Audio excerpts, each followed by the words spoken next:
Hello, everybody. Once again, my name is Patience Noah, and welcome to Entrepreneurship Tea, where we are talking about our entrepreneurship journey. We're sharing our success, we're sharing our missed opportunities, and we're sharing, all those mishaps that happens through the journey of opportunity of entrepreneurship. And today I have an awesome guest, Patrina Dixon, with me. We've been trying to get this interview for a very long time now. But before I bring Patrina in, I'm going to read her bio, and then she's going to come in and fill in any gaps, anything that I missed. But Patrina is an award-winning author, certified financial education instructor, international speaker, and respected personal finance coach. Her number one best-selling book, It's My Money, continues to transform lives by teaching practical, powerful money management strategies. As founder and CEO of It's My Money of Florida, she and her team help individuals and families reshape spending and saving habits to achieve long-term financial independence. She is the creator of Grants for Small Business Owners, a monthly curated grant list serving entrepreneurs nationwide. She holds a financial management certification from Cornell University and is an alumni of Goldman Sachs 1 Million Black Women Black in Business and Jack's Bridges program. Featured in major publications including Black Entrepreneurs, Yahoo Finance, Real Simple, Essence, Experian, Fox 61. She has also been recognized as one of the 100 women of color in Connecticut and Massachusetts. Ladies and gentlemen, please meet Patrina Dixon. Patrina and I also did the program, the Goldman Sachs program together. We were in the same class. Yeah. So we were in the same class. So Patrina, welcome to Entrepreneurship Tea. I know I see you follow some of our videos. It's so great to have you on here. It's great to be here. Thank you for having me. I'm looking forward to the conversation. You are welcome. You are welcome. Well, like I always start this conversation, I always want to know from people. I know with entrepreneurship, it's something that sometimes you're born with it, and it's something that sometimes life pushes you into. So the question goes out to you, have you always been an entrepreneur? Was this something that was in your blood? Were you doing lemonade stands when you were little? Well, I like to say it's in my blood. I started to feel it come through during high school. I would sell lollipops in high school. So I would be in the corner with my huge lollipops, and people would come and buy my lollipops. I call it all of it was profit because the lollipops were given to me from my mom and my aunt. So I didn't have to pay for anything. So it was full profit off of every lollipop that was sold. So I would make sure that I keep one or two for myself, and I would sell the others. So so it started then, and I knew that I didn't know at the time it was entrepreneurship. I didn't even know I couldn't even say that was the term. It was owning my own business, but not even connected that meant an entrepreneur. Right. But I wanted to do that. I wasn't sure how. I was always driven to servicing others and to be able to share whatever that was that I knew with others, whatever I had with others. So I thought it would be in that capacity in some way. Mm-hmm. So it started there. It didn't continue past high school right away. But then, my mom was also an entrepreneur. So it was like I had that example. And then, and then life and I ended up going a different path. Yeah. And then, circled back to it. So full circle to back being an entrepreneur. So let's talk about your mom being an entrepreneur, because I feel like sometimes entrepreneurs whose parents were entrepreneurs, once they become entrepreneur, because they have like that secondhand experience, they tend to come at it with a better mindset, right? Than those whose parents may have never been entrepreneur or they were not exposed to entrepreneurship at all. How did you watching your mom being an entrepreneur shaped your experiences, and also how did it influence you coming into the space of entrepreneurship? Yeah, so it was like a twofold thing. I didn't think I wanted to do that, and again, the term entrepreneur still was not widely used back then. Okay. I'm not going to say my age, but owning my own business. And that in itself tells you about the evolution of people more people getting into the space, understanding what entrepreneurship actually means and meant. So that's a great thing. But to answer your question, I wasn't sure I wanted to do that. It was a lot of work for her. A lot of, sometimes people will call out and all the things. So from that angle, it was like, I don't want to do that. But then on the other side, she went in when she wanted to. She didn't go in if she didn't want to. That was also very interesting and intriguing to me. But I later learned that until she had, the right people and the right systems and processes in place, when she didn't go, she didn't get paid. Right. When she had all that stuff in place, she could not be there and the business could still run.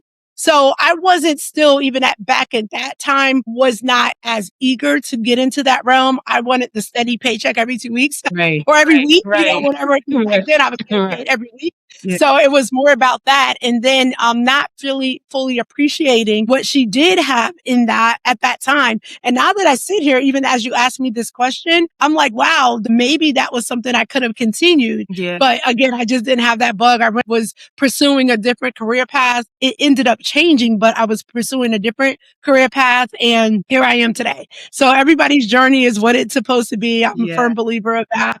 And now full circle, here I am an entrepreneur. You're back where you should have been. Yes. Imagine had I started back then.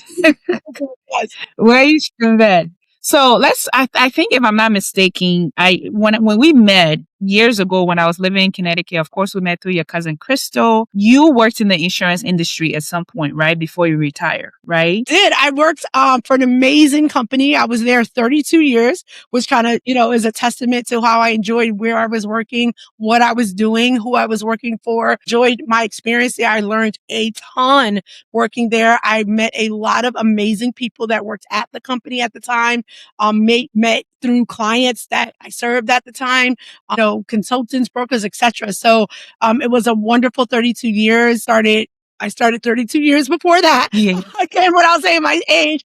And it was just a great experience. Again, like I said, a lot of the things I learned there, I use today, right? So, I worked in a sales organization. I traveled. I did all the things. So the position that I was in afforded me the opportunity to do the things I really love, which was, working with clients, helping serve their employees and being able to travel, and meet different people, very diverse audiences. So yes, I had 32 wonderful years. At the same time, I retired December 2025. That too was another chapter in my life.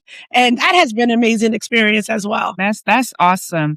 And so one of the things that I want us to touch on is obviously you worked for somebody else for 32 years, right? There is this sense that sometimes when people are working for other people, they feel like, you know what? I can come and do this thing however I want to do it. And then they come into entrepreneurship and feel like, boom, they're going to get this burst of energy. So I want you to talk, especially since you've had such an extensive years in the corporate space. And now that you are working, what are some of the things that you learned working in corporate that's helping you now that you are an entrepreneur? And what were some of the tools, some of the skills that you learned in working for someone that translated well into you working for yourself? Yeah, that's a great question. And again, this is my journey, right? And I say that because the department that I worked in and the role that I had were skills that were easily transferable into my business. That may not be the same for everybody. So I want to say that caveat. So for me, customer service is huge in the business that I have. Understanding how to, what we used to call there was listening with the third ear.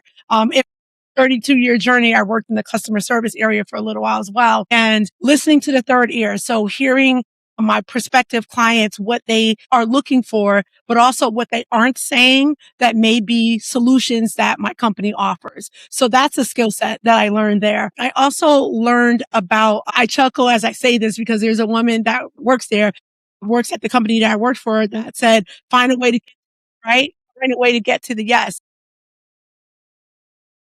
So that may mean I, go in with a certain proposal. There's a reaction to the proposal, and then looking out how we get to that, the place where we can both finalizing the deal. So I learned that there through watching others do it, needing to do it sometimes myself in the ancillary stuff. So that was another skill set I had. And then it was the teamwork, right? So I would say that's if I were to name three, this would be the third one. It's everybody has a role on the team.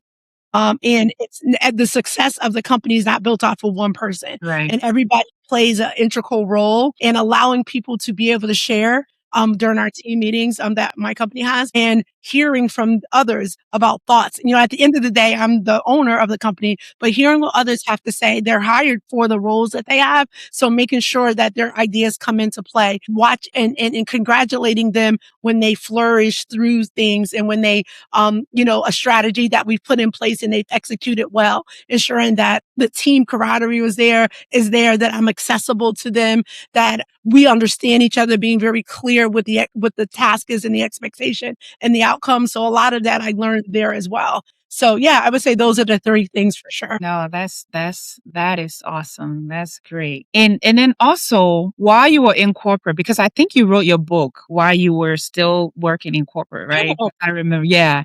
Yeah. yes. Cause I remember very well, you working for where you used to work for, and then the book came out. So you were working full time, and then you were promoting the book part time, and then you started your business part time once you retired, then that's when you went fully into it.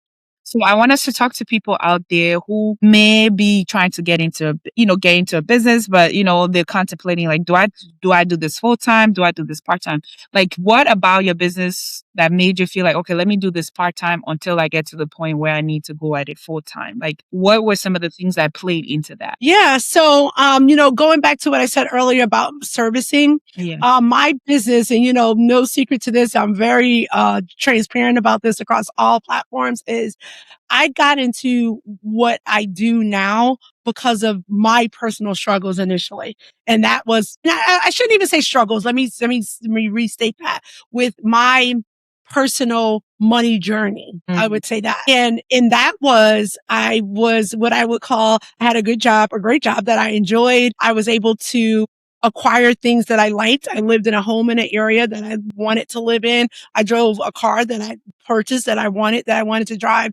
My daughter was in a great school system, and I thought I was doing the thing, right? And I did not realize I could have done things to have my money work for me. I could have had my money growing in a very different way than I was. I could have had my money saved in accounts that was earning higher interest versus 0.01%, because that's where my checking account was, because that banking institution was right down the street from me. I didn't know all of what I know now then. So it was about being exposed to more, and to do things differently for myself, that gave me the aha moment, like, oh my gosh, it's not that it was difficult. I was not aware of how to do it. And once I learned how to do so, my immediate reaction was, I want to teach everybody how to do this. So I'm like, oh my gosh. And when I say do this, it meant managing my money. It meant sitting down, reviewing it, telling it where to go, right? Literally managing my cash flow, what I had coming in, what I planned to go out. And when I started really doing that, what I would say religiously, it transformed my life. And I wanted to help people that I knew personally, and then people like me and the personal people that I tried to help do the same. Yeah. So, and that's how the business got started. That's why the books were written. Cause I sat back and said, like, oh my gosh, like, I talked about my mom was an entrepreneur, et cetera. I went to great schools, and I'm like, why didn't I know this before? And it was, you know what? What my mom couldn't teach me what she didn't know, Yeah. right? People around us couldn't, our family members, some of the family members that didn't know couldn't. So I started to say, how can more people learn about this faster? Cause I'm only one person. And that's when I started going into the schools. That's when I decided to write the book. So that's how it got started. So I started little by little. I didn't take off more. So to answer the question about how do people get started, don't take off more than you can chew. Mm-hmm. And my business grew slowly, very incrementally, but grew every year. I expanded when I could. I brought on team members when I could. None of the stuff was all at one time. The goal was every quarter, then every 6 months, and every year, add a thing, tweak a thing, do a thing. That's how it was for me, at least. And doing it, I want to call slowly, for what worked for me was allowed me to sustain. And that's how I've been in business as long as I have. And identifying things that I was strong at and what I was weak at, and then hiring in for what I was weak at, and or putting in a system for what I was weak at. So those were the things. And again, I learned that along the way. I didn't know that when I first started. When I first started, I had all the hats on and I tried to do all the things. And I couldn't do all the things, right? One, I had a full-time job. I was also a mom. Yeah. So I couldn't do a full-time at it like I wanted. So it limped along. And then more people became aware of what I was doing, more people wanted me to do what I was doing. And that's how it grew. And what I would say to small business owners, I often say this because I coach a lot of them, is be the solution to a problem. And the problem where I come from, where we both were, was the personal finance was not taught in schools. And that's where I began focusing my energy. And that's how I was able to sustain. And because it was not taught in schools, those individuals that became adults, their parents didn't get it. The need was there. So it was just ensuring that I was marketing to the places that had the need for the solution that I had, which was the financial education. So for your space, obviously anyone can turn on a camera these days, right? And start teaching things, and, there's TikToks, there's this, that, right? What would you say? Well, with that, it could also add that pressure of, okay, well, I need to get on this person's level, or I need to get on that person's level. Did you feel that pressure of you comparing yourself to other businesses in your space, that sort of like, maybe it was like, oh, well, I'm not here, like, I'm not there yet, I need to get there. Like, did you do that whole comparison game at all during your journey? Because I did not. That's part of what, I'm sorry, go ahead. Yeah, I was going to say, because sometimes too, that's what prevents other people from growing at the pace that they need to grow at, right? That's what I was going to say. Yeah.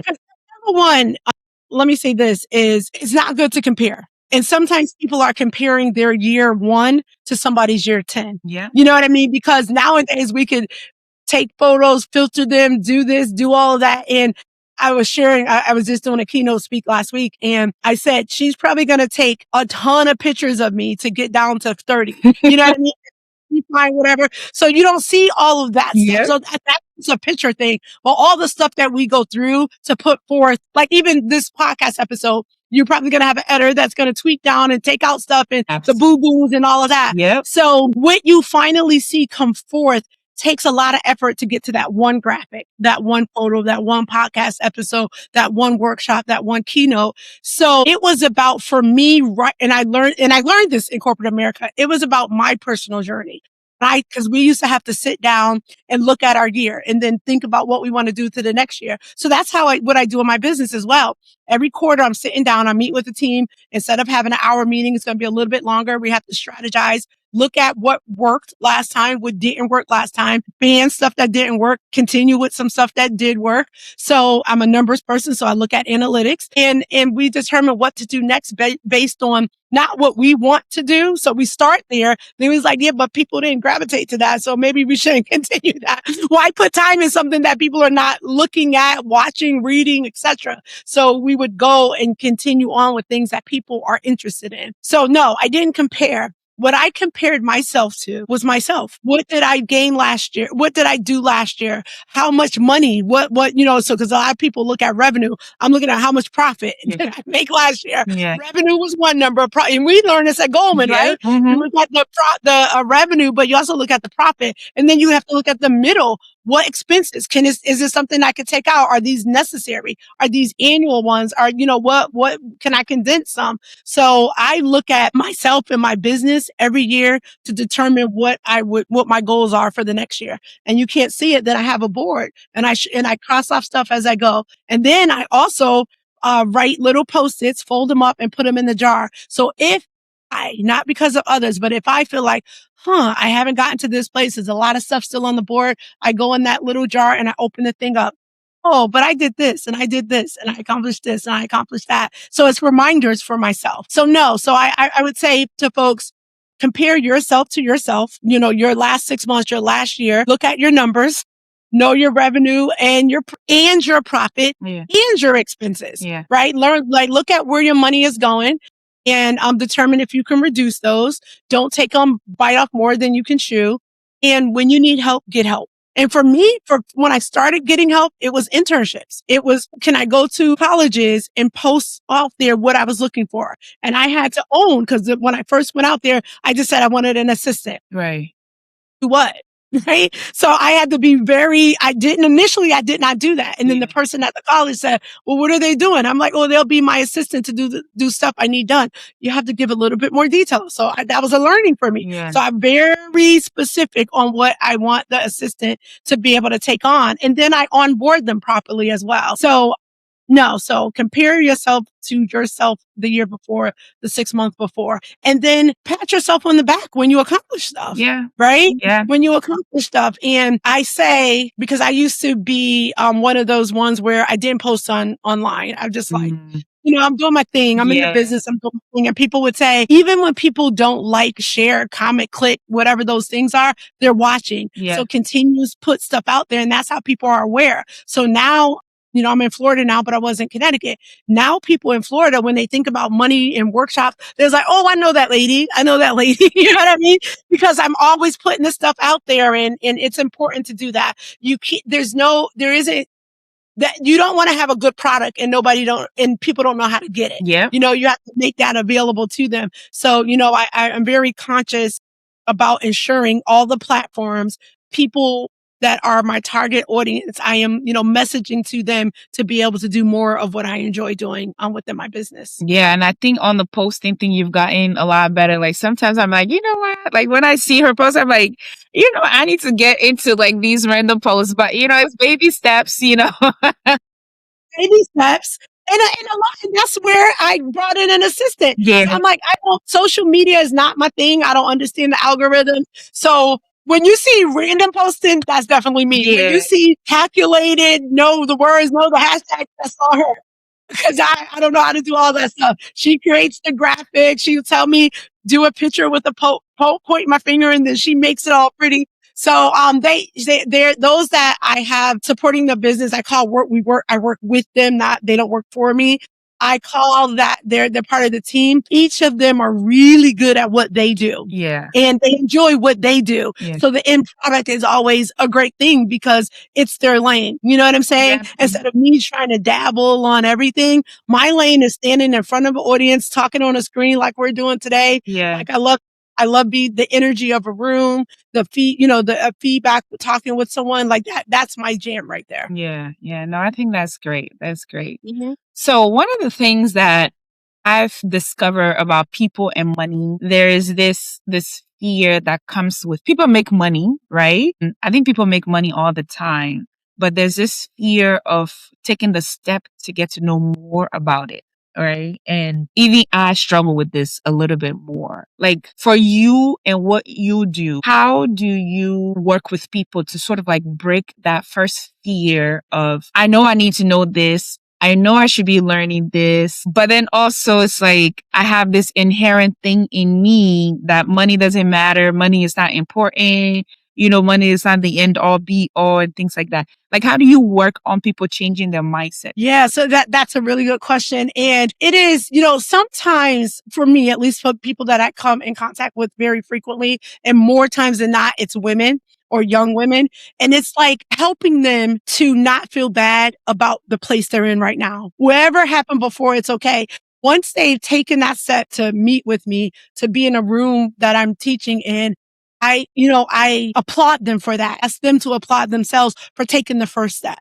And then it's about executing. So you can sit in my workshop, come meet with me, come meet with somebody on my team one-on-one. But if you don't execute after that, then, we just enjoy, some time together, right? So it's about ensuring that they understand it's okay.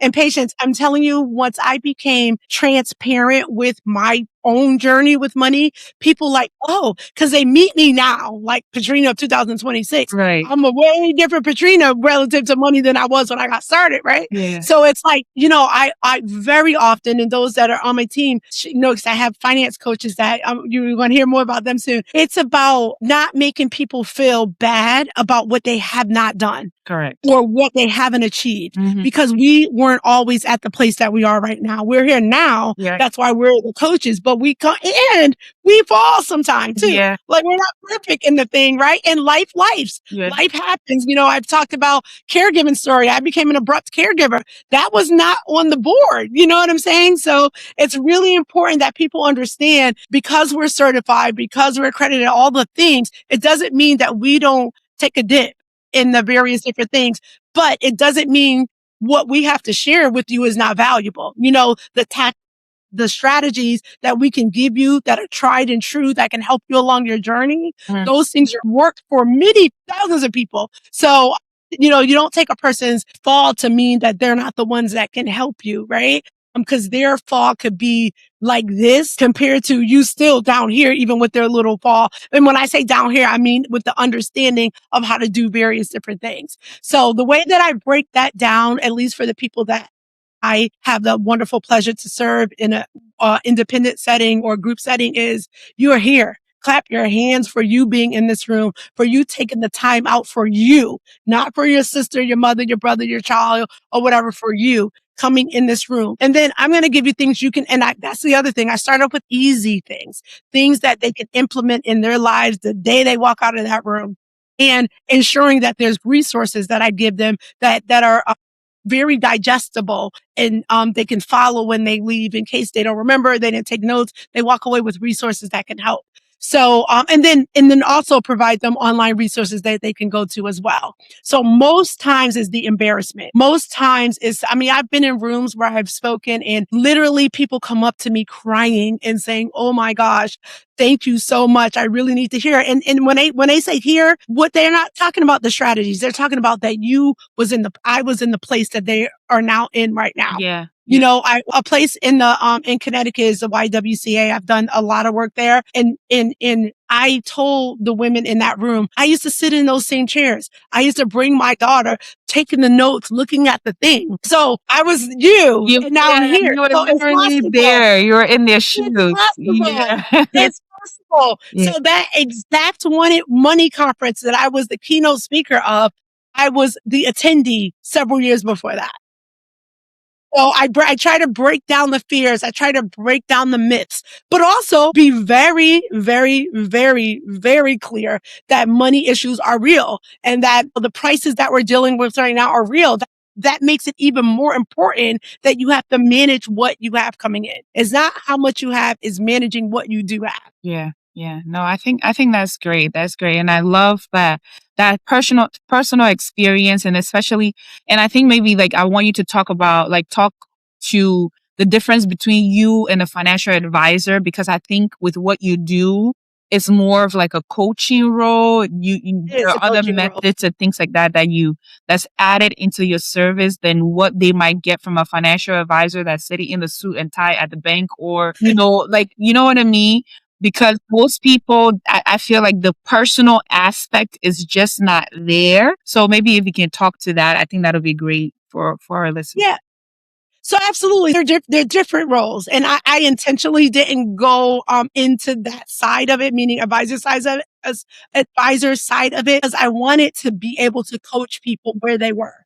I am a financial educator, financial coach, where I am give the people that I serve the information. Help them understand the strategies, where they do it, which institution, what they invest in. That's a different place. That's not my place. I arm them with, that's no different than you're going car shopping and you're checking out the various different cars, but you and people are giving you the information, the price, how much your payment will be, or whatever. Same with houses, but then you make your final purchase. That after you get all the information, you take it home, you assess it all, and so think of me as the person that helps you spreadsheet everything, and then you decide. So I'm the one that helps you with coaching through let's just use high yield savings accounts as an example, sharing with you where you can find them, how they work, how they're different than the brick and mortar savings accounts. And then I give you resources to go and research the ones that are available. And then you choose the one that's best for you. Different than an advisor is going to kind of point you more in a direction for the relationship that they have with you, depending on how much money you have and what you're trying to accomplish overall in that advisor relationship. And I'm not an advisor, so I don't want to go too deep in what they would do, but it's a different role than the education role. Now, do they educate as well? Like they have to educate you on the products and services that they will provide. But I don't have a bank. I don't have accounts that they can have. So my education on the topic and the available resources, and then you make your decision based on how I've shared with you the pros and cons of each of them. Yeah. No, Yes. I think that's great. That's great. Yes. So I did one more time, if I may add this. So consider, when you're building a house, you have to have a solid foundation. Yeah. So what I do is mastering the financial fundamentals. You will have a solid foundation in whatever it is you build, whatever siding you put on, whatever roof color you choose, whatever doors you get and windows, your foundation will not crack when that I teach. I love that. I love that. So tell our audience if anybody wants to utilize your services. I know we're going to post your link and everything, but if anybody wants to utilize your services, first I want you to tell us about your financial coach. If somebody was to sign up for Is My Money class, or if it's My Money, like what are the steps that you would take them through with your financial coach without going into too much, because we do want them to get to you. If I may, I'll first start with It's My Money of Florida is our base brand. That's where we're located. We can service any state. Actually, I've also taught in Trinidad and Tobago. So this is just where our base is, but we service more than just Florida. That's number one. I personally keynote speak, and that's for motivating and inspirational speaking on financial topics and motivating. If you're having a conference related to finance or women conference, I can come and speak and open that up, if you will, or close it out, if you will. In addition to that, we do group settings. So high school, churches, nonprofits, summer programs, whatever have you. So organizations that have individuals that are in group settings, that's our other premier service, is doing financial workshop, either one workshop or a series of workshops. Then we also have an online financial curriculum that can be licensed by nonprofits and the like as well. And then relative to one-on-one coaching, so there's 3 coaches total. That's with It's My Money, and depending on the topic you want to coach on, which you go through a discovery session to determine that, and then you get aligned with one of our coaches. So you can decide if you want one session, a 90-day session, or a year-long package. That's completely up to you. The year-long sounds daunting, but some people need accountability. Right. They need people to touch them more regularly, so the individual can decide the duration of program that they want. And when they do that, they then get an onboarding session. Then they get aligned to the coach that best aligns with what they're trying to accomplish. So that's how that works. And then depending on the one that you choose, one time, 90-day, or year long, will determine how we take you through the coaching process. Awesome. Awesome. Yes. Well, thank you so much for your time. And if someone is looking to sign up for your classes, where do they find you guys? Absolutely. So one, I want to first say, follow It's My Money _ over any social platform you're on. I'm on all of them. Oh my gosh, I love my assistants. They put me on all of them. My website is itsmymoney.info, not .com. Itsmymoney.info. There you can, there's a contact page and you can click there if you want to go to the online platform, because we do have an online academy, which you can do everything online. There is a budget tracker, a debt payoff tool, home buyer calculator. You can go to my website and click It's My Money Academy, and that will get you over there. And the other great thing about that, there is a financial wellness assessment in there, because sometimes you don't know which area you should focus on. Depending on how you answer those questions, it will tell you the area of focus within the platform that you should go to first. So that's really big. So It's My Money.info. Across all social, it's My Money _ ITS YONEY_. And then on LinkedIn, I'm Patrina Dixon. Well, Patrina, before you go, I know you were my client for at least a couple of years before you moved to Florida. And then I'm not licensed in Florida, so I have to let you go. I did reach out. You did. And you didn't ghost me. You told me that and we did try, but it's, again, I'm not licensed in Florida. So I want to say thank you. You're welcome. And thank you so much for everything that you do. I mean, you are doing some wonderful things in the community and really teaching, like you said, these things are not things that are taught in the schools. And sometimes the impact that we're making, we don't think is as valuable because we're going through the trenches. So I do want to say thank you so much for everything that you do. I do follow and I do watch. And I'm like, okay, maybe I should do a little bit more of that. Maybe I should do, but and I appreciate you for having me on. The more, and that's why I love getting on shows like this, the more people are aware that the service is available, the more opportunity It's My Money has to impact, individuals across the globe. Appreciate you for that as well. You are welcome. And if you're watching, if you need to get Patrina to come and speak to your church, your nonprofit, your women's group, your schools, whatever it is, please don't hesitate to give her a call. Like she said, she's an international speaker. She goes anywhere you need her. Just make sure you can book her ticket. And you got her, you can afford her fees. Some people reach out to me and they're like, "You're in Florida." I'm like, "Listen, I'm based in Florida, but I fly and drive wherever I need to go." So, right. Yeah. Okay. She will come and meet you, whether you're in Africa, you're in Europe. Just get her phone. Oh, I'm glad you said that. Yeah. If there's someone in Africa, that is one place. I've done college in Africa virtually, but I would love the opportunity. So if you are listening and you're from Africa or have ties to Africa that would love a finance coach that's passionate about what she's doing, I would love the opportunity to connect with you because that is something that's on my list as well. I've done Trinidad and Tobago for several years back to back until COVID hit, but I am looking for the opportunity for Africa and many other places as well. Yeah. But that's the next one on my list. Well, y'all, to all my Africans watching, let's make it happen, okay? Because clap it. Let's make it happen. If you're in Ghana, if you're in Nigeria, if you're in Liberia, wherever you're watching from, let's make it happen. Well, Patrina, thank you so much for your time and thank you for spending time with us. And keep on doing the great work, my Goldman Sachs sister, cohort sister. Yes, nice job. Thank you for having me on. Have a great day. You too, dear. Bye-bye.